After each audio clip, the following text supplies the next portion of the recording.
అవినీతి డబ్బులుందని ఎక్కడికక్కడ పెద్ద పెద్ద హోర్డింగ్లు పెడుతున్నాడు. 5 సంవత్సరాలు ప్రతిపక్షాలు ఎక్కడున్నా ఒక కటౌట్ పెట్టాలన్నా, ఒక హోర్డింగ్ పెట్టాలన్నా పూర్తిగా అడ్డం పడి ఇష్టానుసారంగా చేసిన ఈ జగన్ ఇప్పుడు ప్రచారానికి సిద్ధం అంటున్నారు. మిమ్మల్ని అడుగుతున్నా, మీరు సిద్ధమవునా కాదా అని మిమ్మల్ని అడుగుతున్నా.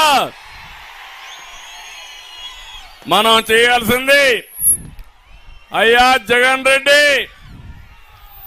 నీకు అభ్యర్థులు కూడా దొరకడం లేదు. నువ్వు అభ్యర్థుల పేరు చెప్తే వాళ్ళు పారిపోయే పరిస్థితికి వచ్చారు. ఈరోజు ఈ సభ నుంచి చెప్తున్నా, నువ్వు గాని మీ పార్టీ గాని ఎన్నికలకు సిద్ధమని మీరు మాట్లాడితే మిమ్మల్ని ఓడించడానికి ప్రజలు సిద్ధం. అవునా కాదా? ఊరూరా మీరందరూ సిద్ధపడాలి. నేను అడుగుతున్నా మళ్ళా ఒకసారి, మేము సిద్ధంగా ఉన్నామంటే గట్టిగా చప్పట్లు కొట్టి చెప్పండి. విశాఖపట్నంలో మీటింగ్ పెడుతున్నాడు. పీలేరు నుంచి మీ మాటలు నిలబడాలి. మేము సిద్ధమని గట్టిగా చప్పట్లు కొట్టండి మరొక్కసారి.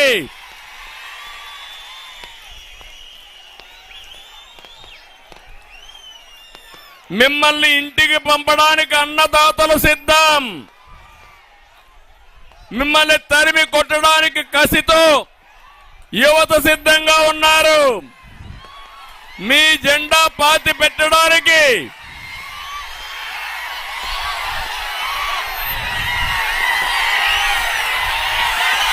మీ తమ్ముళ్ళు యువత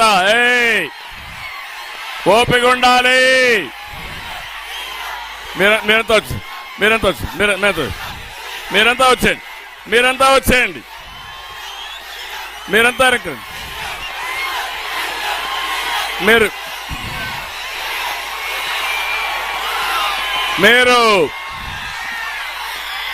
యువత కూర్చోండి. మీరంతా వచ్చేయండి. మీరంతా వచ్చేయండి. వాళ్ళేం కాదు. మీరంతా వచ్చేయండి. క్రమశిక్షణ ఉండాలి. కొంచెం వెనక్కి జరుపుకోవాలి. జెండాలు దించాలి. జెండాలు దించండి. తమ్ముళ్ళు జెండాలు దించాలి.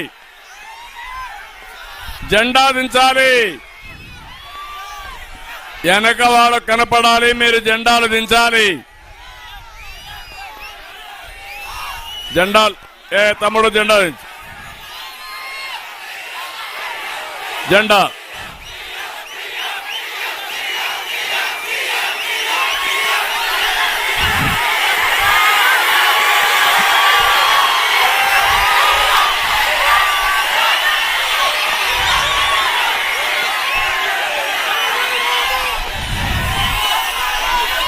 నేను తమ్ముళ్ళు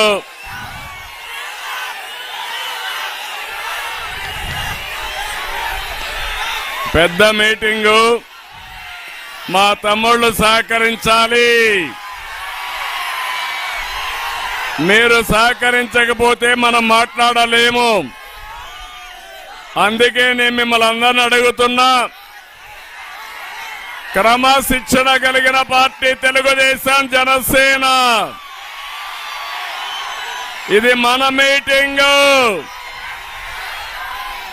ఈ కసి రేపు వైఎస్ఆర్ కాంగ్రెస్ పైన చూపించాలి, జగన్ పైన చూపించాలి. దానికి సిద్ధమా మీరు?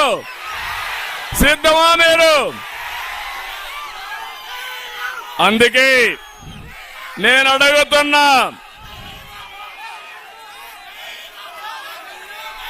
నీ అధికార హంభావాన్ని దించడానికి ప్రభుత్వ ఉద్యోగులు కూడా సిద్ధంగా ఉన్నారు. ఎన్నికల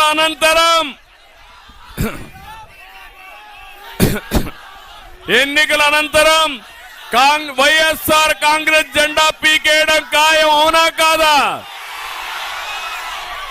వైఎస్ఆర్ పార్టీ